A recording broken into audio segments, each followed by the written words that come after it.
から始まる隣の川ちゃんの知らんけどラジオ。おはようございます。福岡といえばやっぱ僕はウェルビーが大好きですね。川ちゃんです。はい、ということでサウナから始まる隣の川ちゃんの知らんけどラジオ、なんとですねスペシャル回でございます。これからしかも4回にわたってお届けしていきます。題して出張版知らんけどラジオ in 福岡よ。福岡でございます、はい、よろしくお願いしお願います。します。僕もね、本当ね、福岡大好きな街なんでね、街に活気もあるし、ご飯も何より美味しい。そして空港からめっちゃくちゃ近いと。いいとこずくめでございますが、車1時間ぐらい走ったら、糸島とかね、大好きな自然がいっぱいあるんですけども、今日はそんな福岡からですね、サウナ旅で福岡行く人いっぱいいると思うんですけど、ちょっと第1回目は変わった形でですね、お届けしたいと思っています。なんとですね、福岡のこの街がですね、福岡の街、博多、天神いろいろありますが、ものすごい勢いで今進化しているということで、今日はその変化を最前線で作っている会社さんにお邪魔しております。福岡辞書さんです。はい。で、今日は、サウナだけではなくですね、街づくりとか働き方とかこれからのオフィスとか、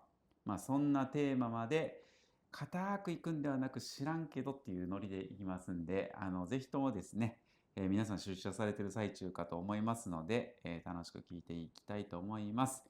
じゃあ今日はですね、スペシャルゲストとしてその福岡辞書さんの方から、社員の方をお越しいただいてます。じゃあ自己紹介お願いします。はい、福岡辞書の、こちら今日出張でいただいている物件の、企画の担当をしておりました尾崎と申します。はい、よろしくお願いします。尾崎さんお願いします。ありがとうございます。ありがとうございます。すごい。このプロジェクト、この後紹介するこのビルがね、はい、なんか特徴的なんですよね。はい、でそれを実際に尾崎さんは立ち上げメンバーだったんですか？立ち上げ企画のメンバーでこの6月まで開発事業2部というですね、都市開発の部門にいたんですけれども、そちらでこのリブートという施設の、企画だったりとか、立ち上げのところをやっておりました。なるほど、はい、もうね実は我々今日初見ではなくてですね、このプロジェクト実は私も関わらせてもらっていて、この後紹介しますけど、なんとこのオフィスビルの中にねサウナがあるということでついにそんなことが起きたかというところをですね、実際に企画した尾崎さんと、私はその監修みたいなところで関わらせていただいたところのいろんなストーリーがあるので、ぜひ今日は、拡大版3時間ぐらいでお届けできたらと思ってるんですけど、それをギュッとですね30分でお話ししたいと思いますので、お楽しみにしていてください。じゃあまずは尾崎さんですね、どういったことをまずされているのか、この福岡の街でというところをちょっと教えてもらってもいいですか？はい、ですね、私たち福岡辞書という会社は、はい、福岡をもっと面白くというビジョンを掲げてですね、福岡の街をアジアナンバー1の街にしたいという思いで街づくりをやっている福岡の総合デベロッパーになっています。で、私は先ほどの通り6月までは都市開発の部門にいたんですけれども、今日ご紹介するこちらの物件と、あともう一つ、つい最近竣工した物件があるんですけれども、そちらの、担当をしておりまして、現在は人材開発部という部署で、社員の人に関することをいろいろとやっていると。人材開発なんですね。そうなんです。僕も一緒です。今国用で僕も人材開発系やってるんで、はい、まさかのじゃあお互いサウナとビルのプロジェクトやった後は人材開発系やってると面白いですね。落ち合いました。はい、ありがとうございます。でそんなこんなで、福岡辞書さんってね、もちろん福岡で超有名だと思いますし、私はもう業界としても存じ上げてたんですけども、実際にはオフィスビルだけじゃないんですよね。どういう事業をされているのか伺ってもいいですか？そうですね、我々は商業施設だったりとか、あとホテル、あとは、賃貸マンション、あと物流施設などいろんな開発を行っています。有名なところで行くとキャナルシティ博多とか、キャナルシティご存知で、カラフルなねありがとうございます、はい、ウェルビーの近くそうですね、ウェルビーの真横に真横だよね。あります。はい、ウェルビーがあって、サウナラボがあってでキャナルシティがあるっていう。ございます。あそこだよね。はい、あちらの開発をやって、今運営もやってるような会社になっています。じゃあデベロッパーで作るだけじゃなくて、はい中のその運営とか、はいそのずーっと持続してお客さんに届ける方もやってるっていうことね。はい、そこが一番重要かなとは思ってましすごいて、もう建物を作って終わりってことじゃなくて、うんその建物を通じていろんな人が集まって、で人だったり、企業の方々が成長して、それで町が発展していくっていうことを目指して町づくりをやっております。素晴らしい。しかもあれでしょ、町づくりといえば、僕もちょっといろいろニュースで見ましたけど、高島市長がはい、ね、はい天神ビッグバンっていう、最初聞いた時ビッグバンってドラゴンボール知ってる人はベジータの必殺技なんだよね。それ知らないかこれリスナーさん。ビッグバンってやるんよね。いやそれとは全然関係ないと思うんですけど、ちょっとビッグバン構想のとこ教えてもらっていいですか。はい、そうですね。高島市長が打ち出された、はい大規模な都市再開発プロジェクトになるんですけれども、現在、推進中とかもう終わってるのかな。2021年が、最初の第1号が、竣工して、そこから現在までですね、85棟の、建て替えがこの天神エリアで進んでいるというような案件です。ただもう単純に建物をアップデートするっていうことじゃなくって、福岡をアジアの、拠点としてさらに成長させるために、官民一体となって企業だったり人が福岡に来てもらえるような環境づくりっていうところを一緒にやっているようなプロジェクトになっています。素晴らしい。それが天神ビッグバンなんだ。はいだからいろんなデベロッパーさんとかで協力し合って、この辺りの街並みが変わっていくと。はい、実際僕ここ福岡来てさっき外ね案内してもらってたらまだまだビル建ってるよね。そうですね。ね、はい、びっくりした。でそれを尾崎さんは会社の中の一つの企画として、はいこの今回のビルはい、に、携わってたってことなんですね。そうですね。ありがとうございます。はいちなみにちょっとパーソナルな踏み込んでいいですか。はい、尾崎さん自身は、ご出身とか生まれ育ちはもう福岡、ずっと福岡で、ずっと福岡福岡から出たことがないえ福岡ちゃんです。すごい福岡ちゃん。ちょっとこれ聞いてるね、知らんけどラジオ聞いてる人、東京をはじめ大阪いろんな人いらっしゃるので、せっかくなんで、福岡もすでに魅力いっぱいあると思うんですけど、はい、なんか中にいらっしゃる方としてちょっと魅力とよかったらちょっとグルメというか、このご飯美味しいよみたいなのあったら教えてもらっていいですか。はい、まさに最初川田さんにおっしゃっていただいた通り、福岡は、はい、大自然に囲まれていて、海も近くて山も近くて、で空港も近くて、で都市も近いと。そうね。食住近接に適した福岡なんですけれども、はい、やっぱり生活の質と仕事の質みたいなことを連動させて、ワークライフバランスっていうのが整えられるっていうところが福岡らしさなのかなと思ってるんですけど、個人的にはもうやっぱりご飯が何よりも美味しいよね。もうものすごい美味しいので、それがあってちょっと離れられないんですけど、おすすめのグルメで行くと、実はですね、ラーメンとかもつ鍋とか、明太子とか皆さん想像されると思うんですが、私がおすすめしたいのはサバです。サバ魚のはい、福岡は玄界灘が近いので、すごい新鮮なお魚がたくさん入ってきてですね、サバもすごく、皆さん青魚って焼いて食べるイメージがあられると思うんですけど、福岡はこれをお刺身で食べる文化がすごいあって、ごまサバっていうですね、ごまだれに刺身を漬け込んだごまサバというサバ料理がもうとっても美味しいので、ぜひ福岡にお越しの際はサウナで整っていただいて、その後ごまサバを食べてビールを飲んで仕上がっていただければと思います。僕もザッキーとプロジェクトで結構ご一緒して、この前行った居酒屋でごまサバ行きましたね。一回食べたのがめっちゃ美味しくて、もう一皿注文したもんね、あれ。僕だから一人でごまサバ、あれ本来みんなでシェアする皿なのに、僕も一人で食べたいって言って追加させてもらったぐらい美味しくて、なんかおすすめのお店とか居酒屋、あそこも良かったよね。晴れたり曇ったり。そう、晴れたり曇ったり。親不孝通りっていうところにある晴れたり曇ったりにお連れしました。あと木春も行きましたね。木春っていうもうサバ専門店で、サバチャーハンとかサバコロッケとか、あとごまサバもそうですけど、もうサバのメニューしかないっていう居酒屋さんがあって、そこも美味しかったです。美味しかった。もう本当に美味しかった。もうグルメの話だけ今日しようか。違う、そういうことじゃない。でも本当ね、美味しいんで皆さん福岡に来てみてください。サウナ旅とグルメ。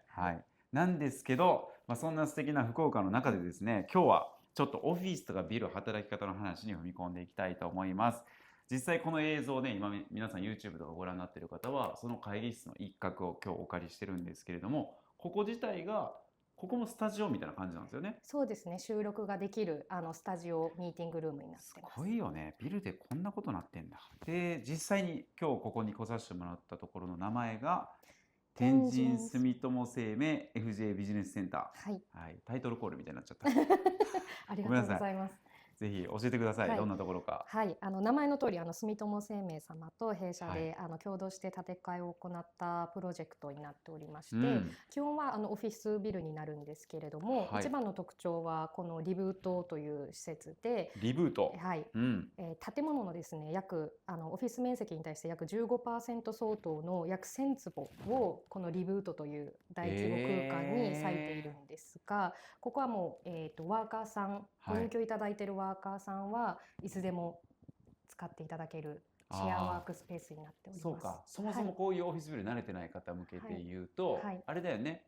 テナントさんがそのビルに入居して、でそこで自分のオフィスとかで働いたりするんだけど、いそれは専有部っていう形であって、はいそれ以外のところを共用部っていう形なんでね。はいで本来はこういう共用部ってさっき 15% ってありましたけど、はい、何パーセントぐらいが大体目安とかあるんですか？大体今、東京とかでもこういうシェアワークスペースとか、設置しているビルありますけれども、5% ぐらいが大体相場かなっていうところなんですが、なるほ我々ど。はあえてメッセージ性を強く打ち出したいという思いもありいやすごい15%を、はい、共用部に咲かせていただきました。はいそれはなんでそうなのかっていうのはあると思うんですけど、はいまずはその1000坪。はい1000坪って皆さん分かります？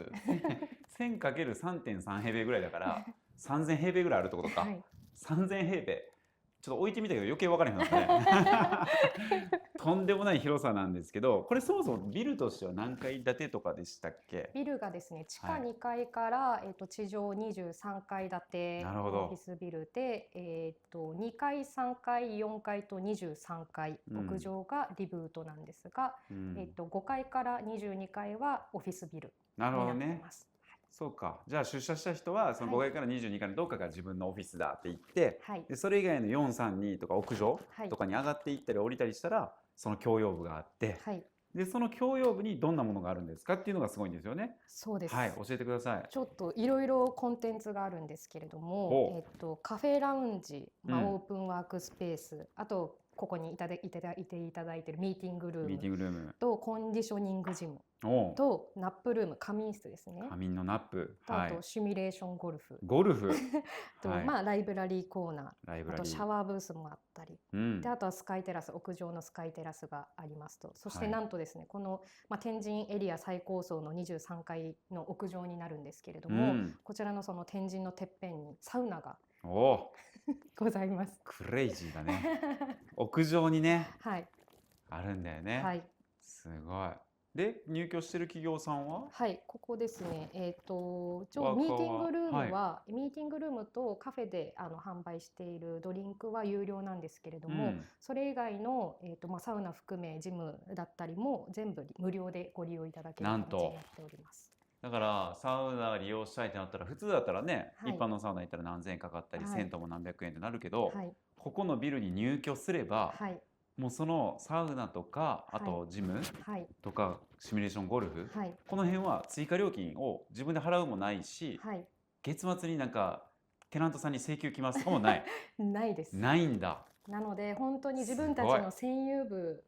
うん、もしくはお家ぐらいに思っていただいてへー自由に使っていただける空間になっています。すごいな、はちなみにそういう企業さんといいますか、このビルができたのがいつでしたっけ？い、2025年の6月竣工で開業が9月ですね。なるほどはい、じゃあこの今日放送8月なので、ざっくり1年ぐらい前そうですね。にこのビルができて、はい、けどもし可能ならなんか実際この1年で入居されてる企業さんとか教えてもらってもいいですか？はい。当初はですね、結はい構スタートアップから羽ばたいたような、うんテック系の企業さんとか IT 系の企業さんが多くご入居されるかなとは思ってたんですけれども、はい結構幅広いテナントさんに関心をお寄せいただいていて、うん今、GMO さんだったりとか、うんソフトバンクさんだったりとか、おうおうあと朝日飲料さんだったりとか、アサヒビールさん。ビールさん、おお、ビールさん、そうか、アサヒ飲料さんか。はいもうアサヒビールではい、有名な。ご入居いただいてたり、あとは、タイミーさんって人材系で話題のタ隙間イミーさん、バイト、タイミーさん。はいはい。だったりとか、あとは、はい、そうですね。すそんごっ。な企業様にご入居いただいてそうか。ます。ここのビルとか、はいネットでもいただけば、はい皆さんこのビルに入居してることは出てるわけで。そうですね。はい。へえ、じゃあもしかしたらあれだね、そのサウナ入った後、アサヒビール飲む会みたいなイベントできるかもしれないね。そうですね。まさにカフェラウンジで、朝日さんの商品も取り扱っておりますので。すごい。そっか。はい。中で働くだけじゃなくて、はい共用部にちょっと染み出していっはて、他の人とかお客様にはい体験いただけるような。はい。すごいですね。はい勢いありますね。今、その入居率といいますか、はいどれぐらいなんですか？まだまだこれから、例えば今日これ聞いて、はい私もこのビル入りたいとか、はい。ここで働きたいと思ったら、まだ余地はあるんですか？まだ余地はあります。あるんだ。はい。うわ、嬉しいな、それ。でも残り結構シビアな感じ？もう本当あともうちょっとっていう感じなので、もしご興味があるす方はごいなお。早めに。はい。この知らんけどラジオでテナント入居決まったりしたら面いや白いね。ーサウナリーシング。ラジオ聞いてビル決めましたみたいな。ぜひけどうちの会社もそうだけど、大体うんほら本社東京にあって、はいで支社で福岡で立ち上げたいとか、うんでも最近は逆で福岡側でねうん本社持たれてる方もいらっしゃるから、全然そういう規模感とかも別に大手企業しか入れないとかそういうわけじゃないんでしょ？そうですね。小回りもしてるんだよね。もちろんです。最初が36坪うんからお借りいただけるようにはなってまうして、ーんワンフロアが380坪程度ございす。ますのじゃあで、 10分の1ぐらいに割ったりもできるから。そうですね。はい。じゃあそこに入れば、うんさっきのサウナやゴルフが無料で使えると。使えます。すごい。はい。ありがとうございます。じゃあ実際そのね、ハード面とか伺いましたけど、この中身、そのはいリブートってさっきキーワードあったと思うんですけど、はい。実はこのプロジェクトですね、僕も最初の企画段階から関わらせていただいたんですけれども、それ振り返れば大体3年ぐらい前だよね。うん。 3年ぐらい前に関わらせていただいて、最初、尾崎さんはじめ皆さんからですね、オフィスにサウナ作りたいんだってこう相談いただいた時、ついに来たかこの時代がと僕は結構嬉しかったんですけど、めっちゃ驚きました。あれでもなんでそれやるんだろうって、僕が持ち込んだわけじゃなくて声かけてくれたじゃないですか。なんかその熱量みたいなところで皆さんと喋れば喋るほど、サウナ好きだからではなくて、実際ザッキーも、ザッキーとも呼んじゃってますけどザッキーもサウナはそんなに行ってなかったよね当時。全然です。入ったことなかったです。ねえ、はい。だから皆さんがなんか本気でやっぱり新しいビルを通してその働き方とかビルの在り方とか福岡の景色を変えたいんだっていう熱量がすごくて、それで僕共感して、じゃあ一緒にやりましょうから始まったんですけど、ちょっとそこの背景を伺いたくて、はいこのプロジェクトはどういう形で始まったんですか？はい。当初このビルもですね、はい割とオーソドックスな計画で、うん純粋なオフィスビルとして計画をしていたんですけど、うん3年前、うんそれより前か、もっと前かもっと前なんですけど、基本うん計画段階で、うんコロナに突入しまして、そうか、その時代からもう議論してるんだね。そうです。で、はいもうリモートワークが当たり前急浸透して、はいはいでニューはいヨークのオフィス街がうんもう廃墟化してるみたいなはいはいはいニュースが出てきてる中で、このままオフィスに投資して大丈夫なのとか、なるほどオフィスの在り方って今後どうなっていくの、働き方ってどうなっていくのみたいな、なるほど。課題に直面して、ただ我々はこの、課題が浮き彫りになっている状態こそチャンスじゃないかと思いまして、改めてオフィスの在り方っていうのを考え直したというところで、欧米のテック系の企業の動向だったりとか、国内のデベロッパーさんの事例も含めてリサーチをして、その結果、オフィスがなくなるっていうことはないと。ただ、オフィスに求められる形態が変わっていくよねっていう結論に至りました。で、どういうことかっていうと、リモートワークを前提とした働き方に変わるっていうことはおそらく変わらないだろうなと思ったので、個人的な作業をする執務空間っていうところはどんどん縮小していくと。ただイノベーションとか交流とか、ウェルビーイングとかそういった場所は拡大してより充実していくんじゃないかというところで、オフィスの在り方を再定義しました。なので、求められるのはワーカーが創造性だったり知的生産性とかウェルビーイングを支えるような、そんなエンジン、になるような場所っていうところを作りたいという思いで、企画をしたんですけれども、一方でその福岡っていう地方都市、の視点で見た時にこの次世代ワークプレイスを実現しようと思うと、テナントさんって、東京の本社とか、海外の大きい大手の企業さんって自分たちの占有部の中に、投資かけてこういった、ジムとかがある、カフェラウンジがあるようなオフィスってあると思うんですけど、福岡ってどうしても支店経済になるので、テナントさん占有部の中に、そういった充実したアメニティを設けるっていうことがなかなか難しいっていう問題がありましたと。そうか、支店経済っていうと規模がやっぱり比較的ちょっと小さくなっちゃって、投資もあまりできないみたいな、結果共用部も豊かにならない、そういう感じがあるんだね。なるほど。でそれであれば、ビル側でそれ作っちゃって、ビルのみんなでそれシェアしたらいいんじゃないかと。そしたら東京で働いている本社の皆さんと同じグレードの、働き方ができる。でそれでみんなが喜んでくれるんじゃないかっていうところで企画が立ち上がって、リブートっていうものが誕生した素晴らしい。そういう発想から至ってるんですね。でちなみにサウナっていう、手段でいうといろんな選択肢があると思うんですけど、どういったのが当時あったんですか？めっちゃあってですね、卓球とかビリヤードとかボードゲームとかマッサージルーム、シアタールーム、あとはちょっとまた変化球でマザーズルームとか託児所とか、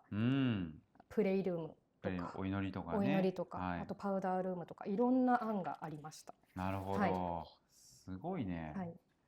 でそれらを実際決めていくの大変じゃない？アイデアはいっぱい出てくるけど、じゃあそれをどれからやっていくのとか、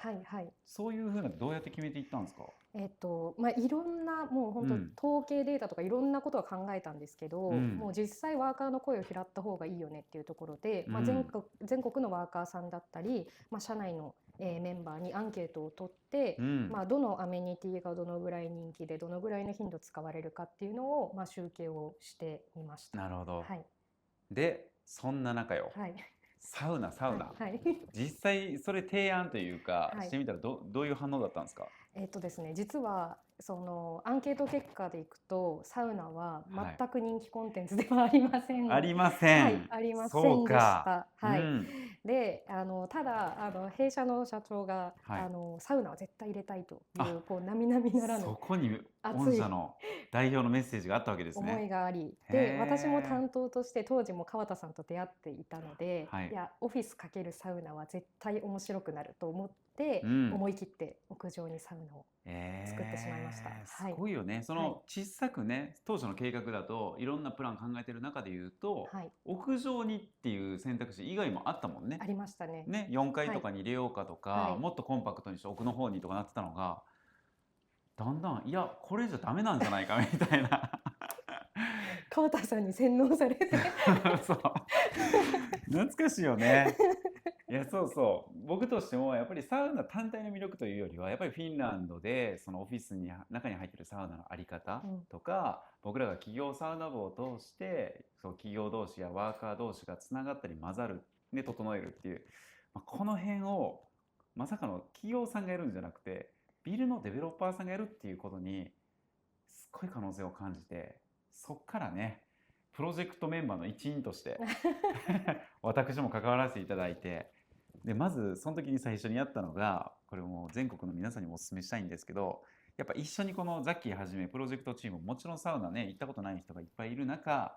サウナいいんですよだけ言っちゃってもなかなかイエスってなりづらいじゃないですか。だからまずは何がいいのかっていう感じ方が人それぞれなので、一緒にね全国旅、回ろうって行ける限り行ったんですよね。だからまず神奈川横浜にあるスカイスパにプロジェクトメンバー来てもらってキックオフミーティングやって、コワーキングサウナ行ったりとかいろいろしたと思うんですけど、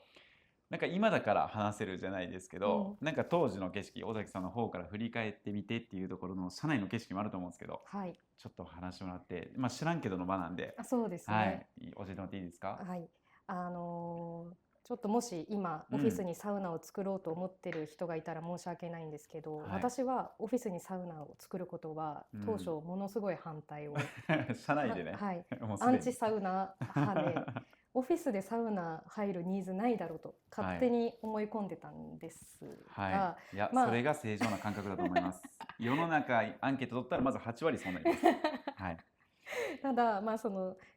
社長の並々なはい。らぬサウナへの思いもあり、ああとちょっとり、サウナの企画を担当しましょうという話がある中で、はい。まあ、正直ちょっと嫌々ながらいや企画をいやながらね。していたんですけど、はい。まあ、社内の先輩が面白い人いるよってういうのん。で、川田さんを紹介してくださっそうですね。別て、の方だったんですよね。そうです、そうです。はい。で、とりあえずちょっと話を聞いてみるかというところでオンラインミーティングをうしたんですけん。れども、もうすごい川田さんの熱いサウナトークをひたすら2時間ぐらいそう浴びせられるっね。ていう衝撃体験を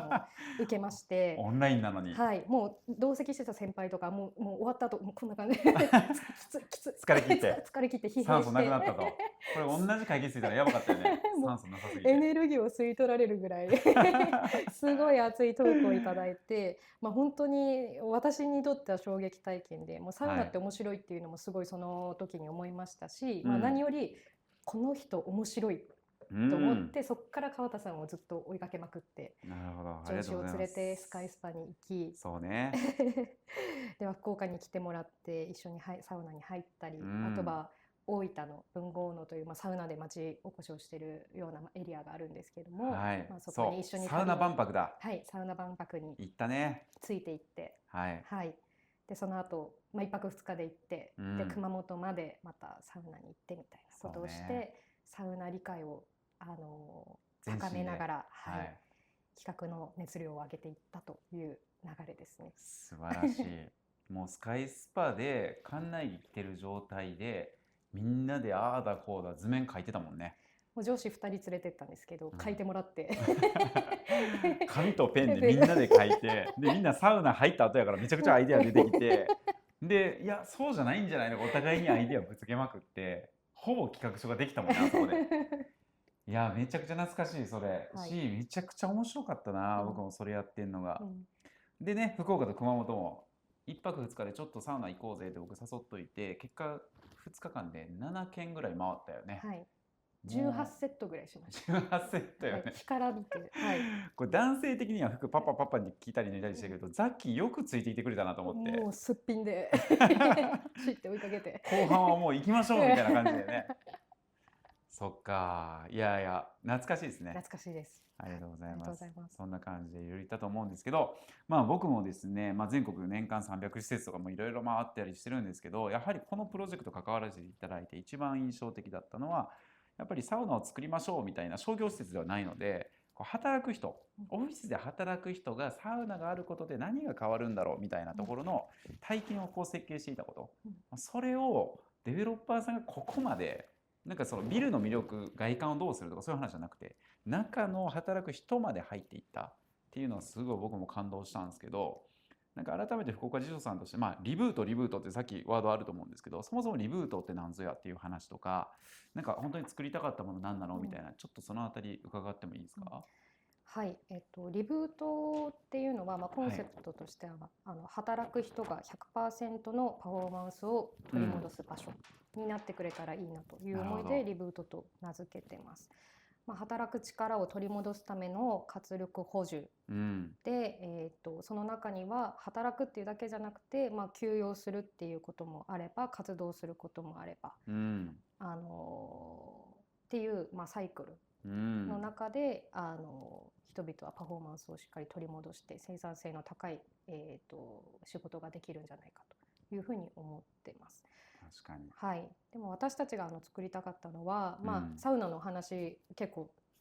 トピックとしてあるんですけども、まあ、サウナが作りたかったわけではなくて、また出社したいって思える理由を作りたかったと思ってます。もう今リモートワークが浸透してきて、お家でも仕事ができるような環境ではありますけど、まあ、誰かと偶然出会ったりとか、まあ、そこで学びが生まれたりとか、リフレッシュできたりとか、まあ、そういう体験をするところがオフィスに求められる今後の価値なのかなと思って、リブートはその体験を設計した場所になっています。いや素晴らしいですね。これぜひ皆さんウェブサイトとかでね、実際今日これ聞いてみて、そのリブートゾーンどういうのがあるのかって見てもらえたらと思うんですけど、この今パンフレットも拝見してるんですけど、このタイトルにね 100% 休めるから100% の自分で働けると、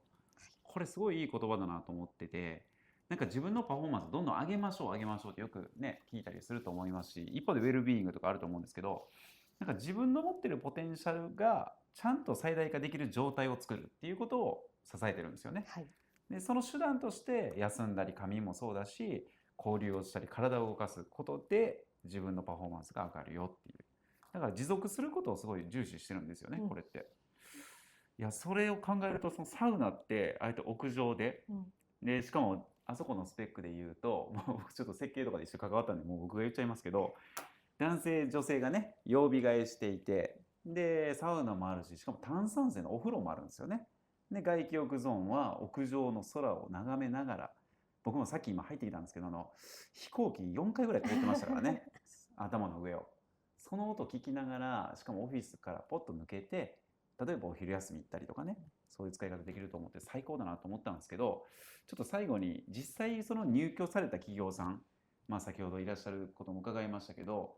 なんか立ち上げる前アンケート社内評価大不評だったっていうサウナは、今ちょっと1年経った景色としてちょっとどんな感じになってるかって、利用状態ちょっと伺ってもいいですか？はい。そんなに人気のなかったサウナなんですけれども、はい。実際稼働が始まってみたら、うん。まあ、どのコンテンツよりも一番稼働していると。ああ、そうなんだ。一番人気コンもうよかっテンツとたわそれは。なってまして、はい。本当にもう夕方とかは、うん。まあ、男性の方がやっぱり利用は多いですけど、うん夕方男性デーとかは本当にもう予約が取れないぐらいパンパンの状態で、そうなんだ。はい、もうワーカーさん、入居者の、方の声を聞くと、はい。まあ、ちょっと1セット入って頭リフレッシュしてもう一回、業務に戻るとか、まあ、飲み会前の、はい。いいね。はい会食前サウナね。はい新サウナで書いたわ、はい書籍で。1時間だけでいいからはいサクッと行っはいてリフレッシュしてから飲みに行きましょうと。はいそしたら自律神経も一回リフレッシュしてるので、はいよりご飯を美味しく感じるし、汗かいてる人も気持ちいい状態でいけるし、はいでお肌とかも夕方でもうドロドロになってるみたいなメンズ、僕もいつもそんな状態なんですけど、サウナで一回リフレッシュして会食とかお客様にも清潔感を届ける。はいこれ最高ですけど、やってる人いるんですね。やってる人います。うわぁ嬉しい。じゃあ働き方が実際働き方の中にサウナが入ってたり、もしくはサウナを通してそのアフターのうんその食事や会食の場も豊かになってるっていう話が届いてるんですか？はい届いてます。すごいね。あと朝とかの利用形態もあるんですか？朝も多いですね。朝と夕方にはいはいはい。集中するんですけど、まあ、8時から9時、10時あたりの利用の方も結構多くいらっしゃいます。じゃあ出社してきてまずはとか、うんまあ企業さんによってはね、うんその朝方の会社さんとかもあるでしょうから、そういうところにもフィットしてると。はいすごいな。僕実はこの前かな、今日じゃないですけど、一回このビルの屋上サウナ見に来させてもらった時に、うんたまたまですけど更衣室で僕着替えてたんですよ、サウナ入り終わって。そしたらフラッと入ってこられた、その首からホルダー下げて、なんでこの企業のテナントさんの働かれてる方が30代ぐらいの男性かな、スーツでパッと上がってきたんですよ。こんにちはみたいな感じでちょっとご挨拶して、でやっぱり僕のことを見て、ああみたいな、何の方だろうみたいな感じになってたんで、ちょっと僕ここのサウナ少し監修で関わらせていただいてってご挨拶したんですよ。そしたら、あ、そうですかって言って、一回そのサウナに彼は入りに行ったんですけど、一回戻ってきて、みたいな、どうしましたみたいな、なんか忘れ物でもあったのかなと思って、僕更衣室いたら、やっぱり考えてみたら一言だけちょっとお伝えしたくてみたいな。僕このビルに最近こう移転してきた社員、1階の社員なんですけどと、総務の人なんですけどみたいな、本当にこのサウナ作ってくれてよかったと思っててみたいな。僕は会社内で集中してずっと仕事してるんですけど、家帰る前にここに寄ってから帰るのが楽しみで楽しみで、今これ結構ハマってるんですみたいな言ってくれて、嬉しいです。おとなしめのちょっとお兄さんだったんですけど、そんなテンションで言ってくれると思わなくて、でそこからサウナハットかぶって、じゃあ行ってきますとかでバーって行ったのね。なんかさ、その設計とかやってる作る側にとってさ、このエピソードのために僕らはもう3年がかりやるわけじゃん。でさっきにねこの話ちょっともう速攻言ったんだけど、いや嬉しかったよね。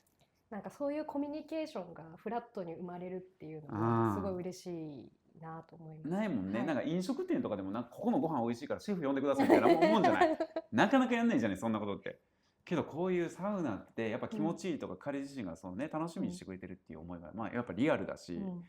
いやそれをチャレンジされてるのがまさかデベロッパーさんでやってるっていうのはびっくりしましたね。いや、素晴らしい。ありがとうございます。で、イベントとかもね、いろいろやったりしてるので、多分今日皆さん興味持った方は、このリブートとか、このビルの名前で調べてもらえれば、いろいろ出ると思いますし、実は今回 YouTube もそうですけど、私もリールとかで、インスタで、ちょっと現地の映像とかね、興味ある人いっぱいいると思うので、撮ってるのでぜひ見てみてください。で、これで本当は終わりましょうっていうところなんですけど、ちょっとだけ延長して、実はこれで終わらないんですよね。はい。その1年前に建てたビルだけではなく、この天神住友生命 FJ ビジネスセンターの次があるんですよね。そうですね。はい。ちょっ次が。とそっち教えてもらっていいですか？はい、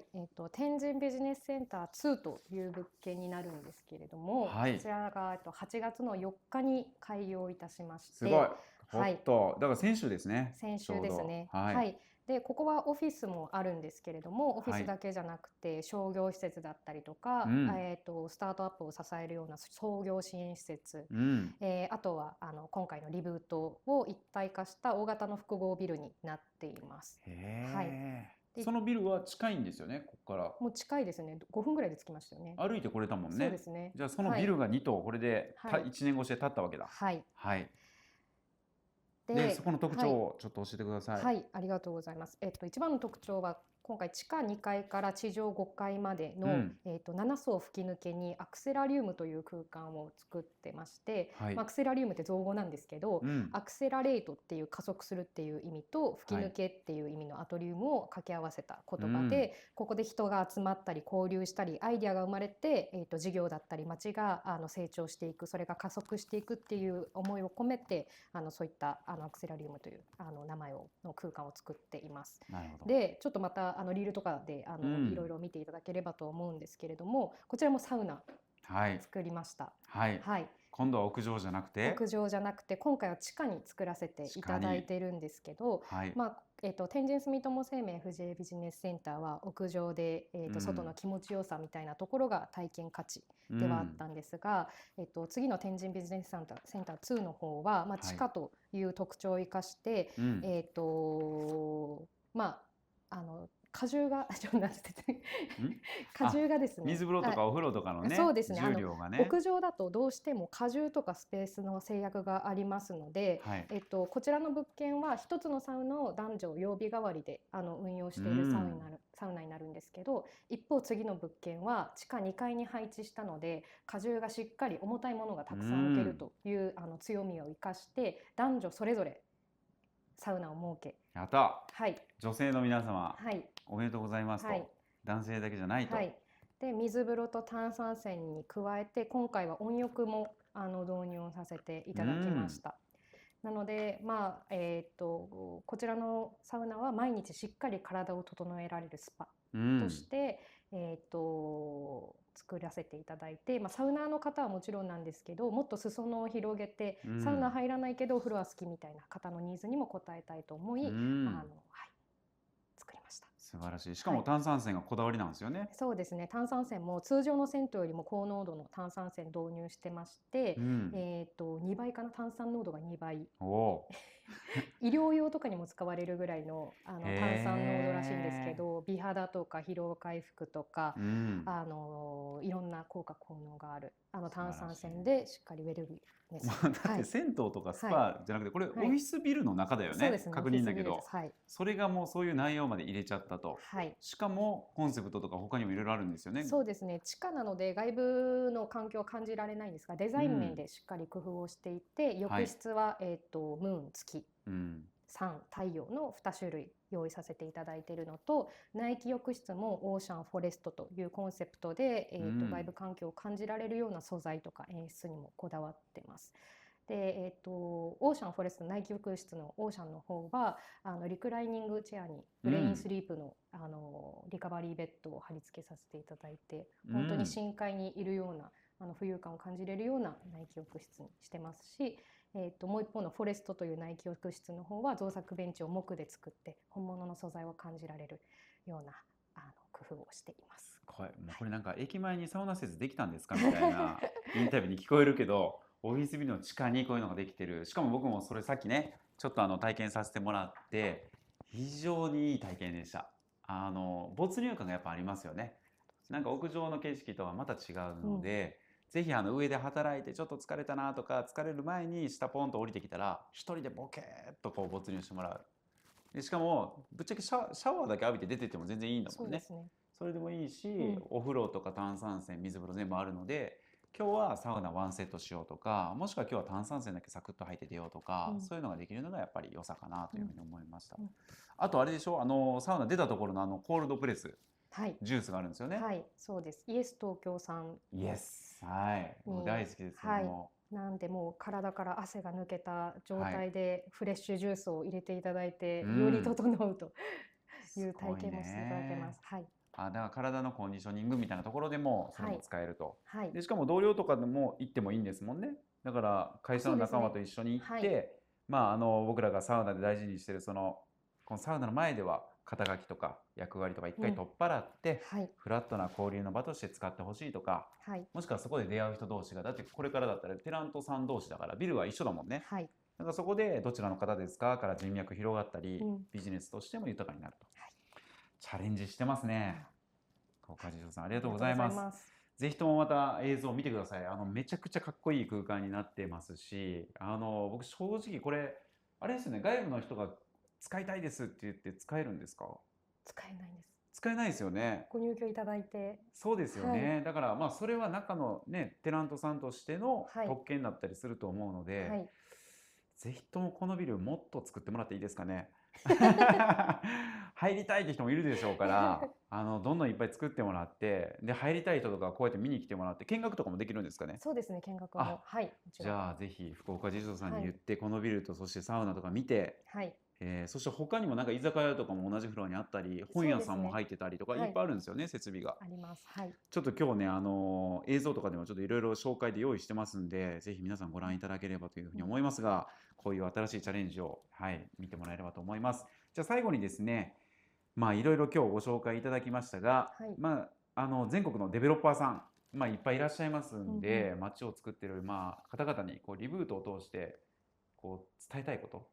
みたいなメッセージがあれば最後にお願いできますか？はい。恐れ多いんですけれども、はい街へのにぎわいみたいなことは全国のデベロッパーさんみんな考えられていらっしゃると思うんですけれども、はい我々今回オフィスを主体とした企画をしましたので、だからこそできる方法、にぎわいを出せる方法っていうのを追求した結果がこのリブートという空間なのかなと思いますが、こう街におけるバリエーションの創出っていうところにもつながったかなと思ってます。で、建て替えだったり再開発だったりでは、まあ、商業だったりオフィスとかホテルを組み合わせたビルみたいなことも誕生してますし、まあ、どれが正解っていうことではないですけれども、いろんな特徴を持つ建物が街に集まるっていうことが街の魅力を高めると思ってますので、そういう思いで、はい、素晴らしい素晴らしい。いけたらと思ってます。もうなんか、は福岡実証の代表の方みいやたいな、やめてくださいね、天狗が先輩からいやでも受け継いだ素晴らしいですよね DNA を、はいこんな社員の方が自分の言葉でこうやって喋れるっていうのは非常に私国用の人間としても勉強になります。ありがとうございます。じゃあ最後にですね、まあ、これからのオフィス、まあ、はい国用もオフィス作りやってますし、このデベロッパーさんの福岡地所さんとしてなんかこの福岡市に対する思いとかあればそれでお別れにできればと思います。はい、ありがとうございます。福岡本当に面白くなってると思って面白います。はい。本当にそはい、昔は企業を受け入れる器、まあ、オフィスが足りないとは言われてたんですけれども、今オフィスがかなりできてまして、まあ、人材を引きつける環境づくりとか企業同士の新たな出会いを生むコミュニティの設計だったり、はい、事業継続をできる高い安全性だったりを備えた、環境っていうのが整備されてますので、まあ、企業にとって、まあ、拠点を選ぶっていうことは単に場所を選定するっていうことではなくて、まあ、そこでどうやって人を育ててどこから未来を描くのかみたいな企業の意思表示でもあると思ってますので、重要な経営戦略だとも思ってます。はい、今回、まあ、企業だったり人にとことん向き合って次の次世代のワークプレイスを作ってみましたので、まあ、人だったり企業がリブートする循環のエンジンになれたらと思ってますので、ご興味がある方がいらっしゃればぜひお問い合わせをいただきたいと思ってます。はい、素晴らしい、はい、なんか日本がすごい魅力的になってて嬉しいですね。いや福岡からそういう発信をしてるっていうところももっと全国の人に知ってもらいたいですし、サウナっていうところがその起点の一つになってるというのは僕自身も嬉しいなと思うので、ぜひとも拡大していきたいと思います。で、何より福岡といえば高島市長。はい。ね、僕勝手ながらご縁を感じているのが、直近サウナオブザイヤーっていうね、年間サウナに貢献をした人、ほんの数名しか選ばれないところに、なんと最新の発表で高島市長と私川田直樹川ちゃんがまさかの隣で選んでいただいていると。びっくりしましすた。ごいですよね。はい。サウナオブザイヤーご縁やなと思ってたんですよね、勝手ながら。それがね、高島市長決まりで、しかも市長自身もサウナがお好きということなので、そうですね。ね、このプロジェクト、なんかあれでしょ、オープニングとかのパーティーでも応援というか、来ていただいて、もうずはいっとオープニングイベントでも本はい当サウナの話がたくさんしていただいて、はい。いや本当にやっぱ我々がサウナ好きで言うだけじゃなくて、そういうはね、その街とかその市とかという観点で働く人やウェルビーイングはい。の構想の中にサウナがあるみたいなアプローチはめちゃくちゃ僕らとしても励みになるし、ぜひともよければ高島市長ここでゲストで、はい、また福岡高島市長会できれば超多忙だと思いますが、ぜひともお待ちしてますし、お声掛けさせてください。サウナオブザイヤー会ということで。はい、ということでですね、本当福岡でずっと活躍されている尾崎さん、これからもまた新しい拠点とかね、きっと新しい取り組みとか出てくると思うので、はい、また教えてもらえたらと思いますし、プライベートの方でもみんなこれでサウナ友達いっぱいできましたんで、おーはい、また行きましょぜひ。う。はい、そして私はサバが食べたい。はい。はい、ごまサバ食べたい食べに行ければと思います。はい。ということで、皆さんいかがだったでしょうか。福岡出張会ということで、第1回目少し拡大版でお届けしました。まあ、8月12日って多分お盆とかだったりする方もいると思うので、また次回も、福岡会でですね、今度また新しいところも含めて、お届けしていきたいと思います。まだまだ魅力があります福岡をお楽しみにというところです。それではまた来週水曜日朝7時にお耳にかかりましょう。そして皆さん今週もお仕事の方お休みの方いると思いますが、頑張っていきましょう。じゃあさっき最後一緒に、せーの、いってらっしゃい。